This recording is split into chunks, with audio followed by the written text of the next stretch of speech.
আসসালামু আলাইকুম। প্রিয় দর্শক, নির্বাচন নিয়ে যত আলোচনা হচ্ছে এবং সরকারের বিভিন্ন কর্মকাণ্ডেও যেন মনে হচ্ছে তারা নির্বাচনের জন্য এক ধরনের প্রস্তুতি নিচ্ছেন এবং সেই প্রস্তুতির একটা অংশ হিসাবে তারা এরই মধ্যে দেশের বিভিন্ন জেলায় ডিসি পদে নতুন নতুন লোককে নিয়োগ করতেছে। এ পর্যন্ত যতদূর আমি জানি 52 জেলায় তিন দফায় 52 জেলায় তারা নতুন ডিসি নিয়োগ করেছে। ডিসি মানে জেলা প্রশাসক আর কি, তাকে নিয়োগ করেছে। এই পদটা নির্বাচনের সময় খুব গুরুত্বপূর্ণ এই কারণে এদেরকে বলা হয়ে থাকে রিটার্নিং অফিসার। মানে একটা জেলায় যতগুলি নির্বাচন হবে, যতগুলি উপজেলা অথবা আসনে নির্বাচন হবে, সেই নির্বাচনের ফলগুলো রিটার্নিং অফিসারই কিন্তু ফলটা ঘোষণা করবে একভাবে। এটি হলো রিটার্নিং অফিসার পদটা খুবই গুরুত্বপূর্ণ। এমনকি অনেকে এমনও বলে থাকেন যে তাদের উপরেই নির্ভর করে যে নির্বাচনটা কেমন হচ্ছে বা কেমন না হচ্ছে। এই হলো গিয়ে বেসিক কথা, ডিসিদের ভূমিকা।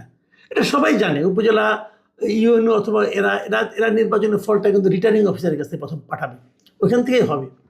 তো এই যে গুরুত্বপূর্ণ পদ, এই পদে নতুন নিয়োগ হয়েছে। আগে যারা ছিল সবাইকে চেঞ্জ করা হয়েছে। আগে কারা ছিল? এই গত 1-1.5 বছরে কারা ছিল?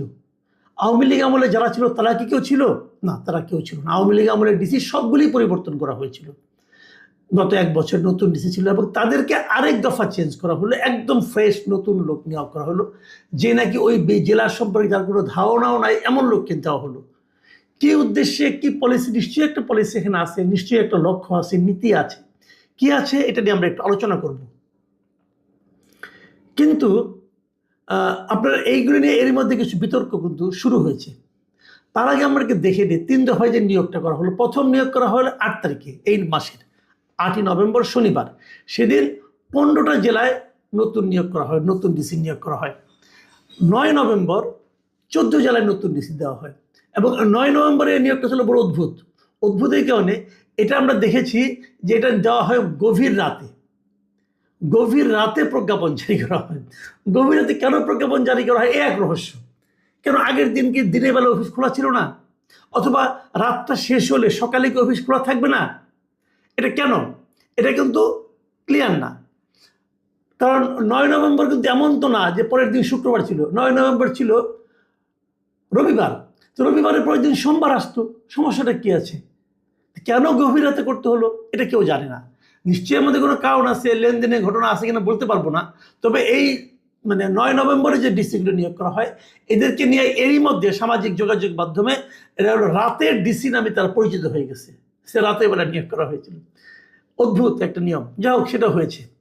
তারপরে আপনার 4 দিন গ্যাপ দিয়ে 13 নভেম্বর বৃহস্পতিবার এটা 2টা আলাদা প্রজ্ঞাপন দিয়ে মোট 23 জনকে ডিসি নিয়োগ করা হয়।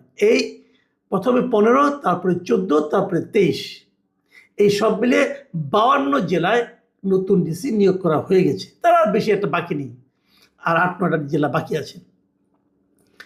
এখন এই 52 জেলায় কাদেরকে ডিসি নিয়োগ করা হলো, এটা নিয়ে একটু ঘাটাঘাটি করলে যারা করেছেন এবং আমি নিজেও কিছুটা করেছি, দেখেছি এখানে অনেক লোক আছেন যারা নাকি বেসিক্যালি কখনোই মাঠ প্রশাসনে কাজ করেননি। এটি কীভাবে সম্ভব? সাধারণত ডিসি হন কারা? ডেপুটি সেক্রেটারি পদের লোকেরা ডিসি হন, বিশেষ ক্ষেত্রে জয়েন্ট সেক্রেটারি হন। তো মাঠ পর্যায়ে কাজ না করে তারা ডেপুটি সেক্রেটারি হলো কী করে? হ্যাঁ, হয়েছে একটা কারণে, সেটা আমি বলি। সেটা হলো গিয়ে এবার এই অর্থনৈতিক ক্যাডার যেটা আছে, এই ক্যাডারটাকে প্রশাসন ক্যাডারের সঙ্গে একীভূত করা হয়েছে। এই যে একীভূত করা হয়েছে, করার কারণে তারা এখন প্রশাসন ক্যাডারের লোক হয়ে গেছে। এই অর্থনৈতিক ক্যাডারের লোকেরা কিন্তু কখনো মাঠ প্রশাসনে বা এর আগে কোনো নির্বাচনী প্রচারণে কাজ করে না, নির্বাচনী কাজে কাজ করেনি।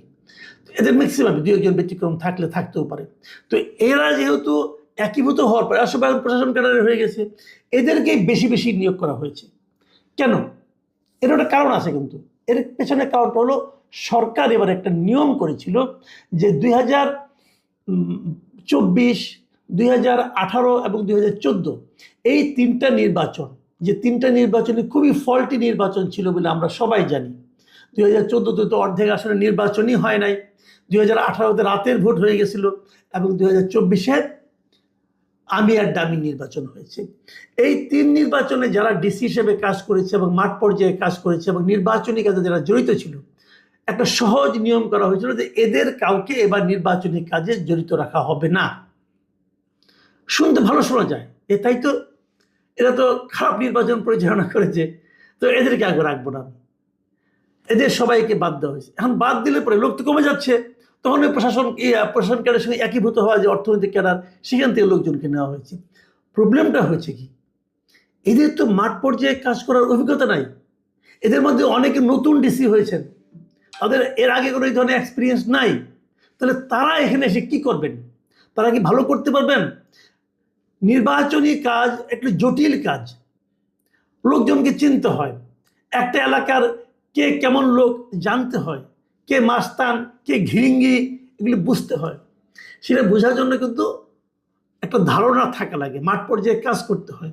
প্রশাসন ক্যাডারে কি হয়, এরা সাধারণত কিন্তু উপজেলা নির্বাহী কর্মকর্তা থাকে, অথবা এসি ল্যান্ড হয় অনেকে, ম্যাজিস্ট্রেট হিসেবে এখানে কিন্তু এইভাবে ধীরে ধীরে ধীরে ধীরে তারা কিন্তু উপরের দিকে ওঠে। তাদের কিন্তু মাঠ পর্যায়ে কাজ করার একটা অভিজ্ঞতা আছে।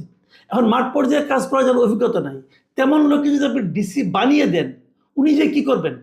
উনি যে কিন্তু একটা ঝামেলায় পড়ে যাবেন, থতমত খেয়ে যাবেন, বুঝতে পারবেন না। হয়তো অন্য লোকের সাহায্য নেবেন, যার সাহায্য নেবেন সেই লোকটা যদি সৎ না হয়, তাহলে কিন্তু একটা ডিজাস্টার হয়ে যাবে। তো এই রিস্কটা তারা নিল যে কারণে, সে কারণটা খুব ভালো কারণ ছিল। আসেন একটু আলোচনা করি। কারণটা কি? কারণটা হলো এরা আওয়ামী লীগের নির্বাচন করেছে, অতএব খারাপ। আওয়ামী লীগের নির্বাচন কে করেছে এর মধ্যে?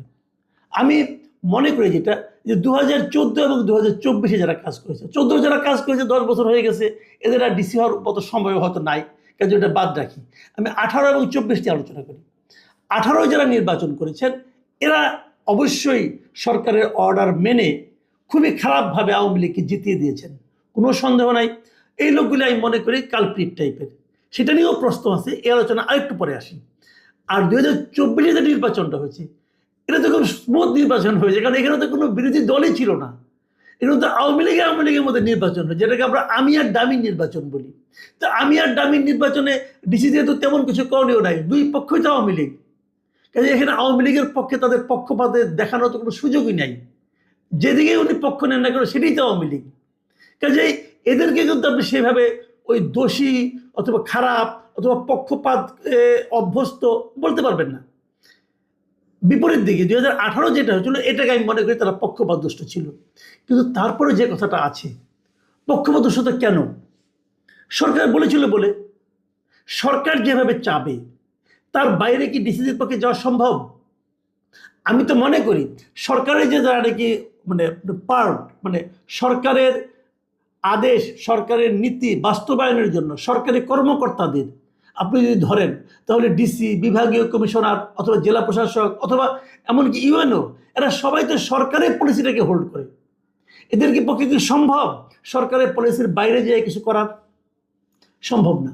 তারপরে তো মনে মনে কিছুটা থাকতে পারে, সেটা তো এখনো আছে। এখনো তো এই ডিসি যারা আছেন, তারা ডক্টর ইউনূসের পলিসিটাকে বাস্তবায়ন করছেন না। যারা উপজেলা নির্বাহী কর্মকর্তা, তারা কি ডক্টর ইউনূসের পলিসিটাকে বাস্তবায়ন করছেন না? এমনকি যারা সচিব আছেন, তারাও তো প্রকাশ্যে ইউনূসের পলিসিটাকে বাস্তবায়ন করছেন। তো এরাও তো সরকারের লোক। তো ইউনূসের সরকার কি পক্ষপাত মুক্ত? সেটা যে নয়, সেটা তো আমরা আগেও বহুবার বলেছি, মানলাম। তারপরেও এখন যে নিয়োগ হয়েছে 52 জন, এরা কারা?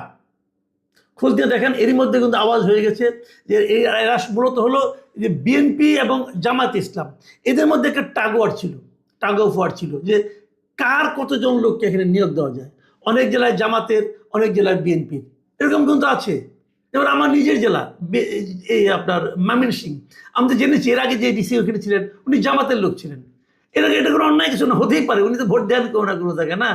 তো এরকম কিন্তু হতেই পারে, কে কোথায় যাচ্ছে না যাচ্ছে, জামাত অথবা বিএনপি, এই তো হয়েছে। যদি জামাত এবং বিএনপি ডিসি সব জায়গায় থাকে, তাহলে জামাত এবং বিএনপির বাইরে অন্য যে দলগুলো আছে, তাদের প্রতি কি পক্ষপাতমূলক আচরণ হবে না? হবে তো। তাহলে এটা কিভাবে নিরপেক্ষ হবে? এটা হবে না। তার চেয়ে বরং আমি অন্যভাবে বলি, তার চেয়ে বরং যদি আওয়ামী লীগের ডিসি যারা ছিল, যারা আওয়ামী লীগ হিসেবে চিহ্নিত, তাদেরকেই রাখতেন, সেটা বরং এর চেয়ে ভালো হতো। কারণটা আমি বলি, এবার 3 নির্বাচনে আওয়ামী লীগ নাই, তাহলে ওরা যদি পক্ষপাত আচরণ করতে চায় তাহলে কার প্রতি করবে? আওয়ামী লীগ তো নাই।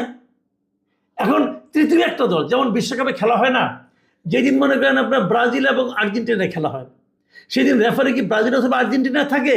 থাকে না। সেদিন তো ফ্রান্সের রেফারি থাকে, অথবা যুক্তরাষ্ট্রের রেফারি থাকে, অথবা ইংল্যান্ডের রেফারি থাকে, অথবা স্পেনের থাকে, মানে তৃতীয় একটা দেশের থাকে। আমি যদি ডিসির যে পোস্টটা, সেটা রিটার্নিং অফিসার হিসাবে যদি আমি মনে করি রেফারির কাজ, তাহলে তো মানে বিএনপি এবং জামাতের বাইরের একজনকে ডিসি রাখা উচিত ছিল। তো সেটা ভালো হতো। তো যদি আওয়ামী লীগ পন্থী আপনি মনে করেন, তো তাকেই রাখেন, তাহলে তো নির্বাচনটা ভালো হবে, নিরপেক্ষ হবে। কিন্তু এই সরকার তা করেনি। আর তারও চেয়ে বড় কথা, বেসিক যে কথাটা আমি বলতে চাচ্ছি, এই সরকারের কি কাজ ডিসি পরিবর্তন করার? উনি এক নির্বাচনের কথা বলেছেন, নির্বাচন হবে, নির্বাচনের তফসিল ঘোষণা করবে নির্বাচন কমিশন। নির্বাচনের তফসিল ঘোষণার পর প্রশাসনে কে কোথায় থাকবে না থাকবে এটা নির্ধারণ করবে নির্বাচন কমিশন। উনি যাকে বসালে পরে নির্বাচনটা সঠিক হবে, ভালো হবে, সেটাই তার করা উচিত। এবং আমি তো মনে করি যেই দিন তফসিল ঘোষণা হবে, তারপর এই নির্বাচন কমিশনের উচিত হবে সকল ডিসিকে আবার নতুন করে বদলি করা। সকল ডিসিকে সরকার যেভাবে সেট করবে, আপনি সেভাবে যদি করেন, তাহলে আপনার স্বাধীনতা থাকলো কোথায়? আমি আশা করব এই নির্বাচন কমিশন যদি প্রকৃতপক্ষেই একটা অবাধ, নিরপেক্ষ, সুষ্ঠু নির্বাচন করতে চান, তাহলে শিডিউল ঘোষণার পর এই সকল ডিসিকে আবার পরিবর্তন করুন। আপনাদের যেটা ভালো, আপনারা সবাই প্রশাসনের সঙ্গে ওনারা জড়িত ছিলেন, যিনি সিইসি একজন সচিব ছিলেন, উনি জানেন, এবং উনি সেই হিসাবে যাকে আপনার নিরপেক্ষ মনে হয় তাকে আপনি নিয়োগ করেন, অথবা যাকে নিয়োগ করলে নির্বাচনটা সুষ্ঠু হবে, অবাধ হবে, নিরপেক্ষ হবে, তাকেই নিয়োগ করুন। নির্বাচনের জন্য যেই ডিসিগুলো নিয়োগ করা হয়েছে, এগুলি সবই মতলবী ডিসি। দু একজন ব্যতিক্রম থাকতে পারে, কিন্তু আমার বিবেচনায় ওই ব্যতিক্রম খুঁজতে যায় না, তাহলে আর পারবেন না। একদম রাফলি সব ডিসিকে প্রত্যাহার করে নিয়ে আসবেন এবং নতুন ডিসি নিয়োগ করবেন। আপনার জায়গায় মনে রাখবেন, যদি নির্বাচন ভালো না হয়, তাহলে কিন্তু নির্বাচন কমিশন আপনাকে লোকে দায়ী করবে। যে দায় আপনার উপর আসবে, সেই দায় অন্যের হাতে দিয়ে না, মানে অন্যকে সেই কাজ করার জন্য দায়িত্ব দিয়েন না। ওনারা ডিসি সেট করবে, নির্বাচন নিয়ে আপত্তি উঠবে, এবং তখন কিন্তু আপনারা দায়বদ্ধ হয়ে যাবেন। যেখানে জামাতের ডিসি আছে, তার ব্যাপারে বিএনপি অভিযোগ তুলবে। যেখানে বিএনপি ও ডিসি আছে, সেই জেলার ব্যাপারে জামাত অভিযোগ তুলবে। এই দায় আপনারা কেন নিবেন না? আপনাদের হাতে শিডিউল ঘোষণা করার পর পুরো দেশে প্রশাসনকে আপনাদের ঢেলে সাজানোর সম্পূর্ণ এখতিয়ার আছে। কেবল তাহলেই বুঝবো আপনারা একটা অবাধ ও সুষ্ঠু নির্বাচন করতে চাচ্ছেন। আমি কিন্তু যাচ্ছেন বলি নাই, চাচ্ছেন বলেছি, চাওয়া। এবং করার পর, করতে পারার পর, তখন বলবো হ্যাঁ, আপনারা একটা ভালো নির্বাচন করতে হয়তো বা যাচ্ছেন। এখন আমাদের অপেক্ষা নির্বাচন কমিশন কি করেন। প্রিয় দর্শক, এখন এ পর্যন্তই। আল্লাহ হাফেজ।